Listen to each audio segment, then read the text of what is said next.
Malungkot na sinalubong ng mamamayan ng Cabugao, Ilocos Sur, ang pagdating sa kanilang bayan ng bangkay ni Department of Agriculture Undersecretary Deogracias Victor, DV Savellano, ang asawa ng multi-awarded actress na si Dina Bonnevie.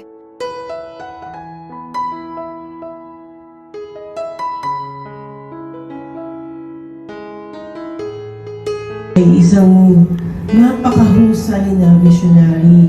Alam niya at hinahanap niya kung saan dapat gumawa ng proyekto para sa isang problema at sinisikap niya na mabigyan ng solusyon ang mga problemang nakikita niya kung saan dapat bigyan ng proyekto, tulong, nandyan siya. Alam ko na he gives his time to you all, na present siya, napakabuti niyang kaibigan, matulungin, humble. But I'd like to share my side with you. Hindi rin po madaling maging asawa ng isang napaka-dynamic na tao. Matalino po ang asawa ko, Ilocano de Lutsi, na si Rib. Ano ngayon equivalent patch ng magaling? Bukod sa nalaing, na anos, I will always hear that. He was doing all the things, all the projects he was involved with, lahat ng endeavors niya.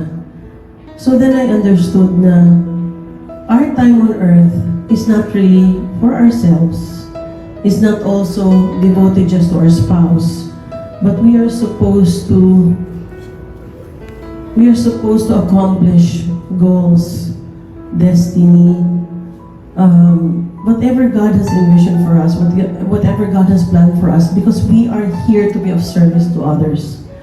So my husband wasn't there just for me, but for me to share him with you.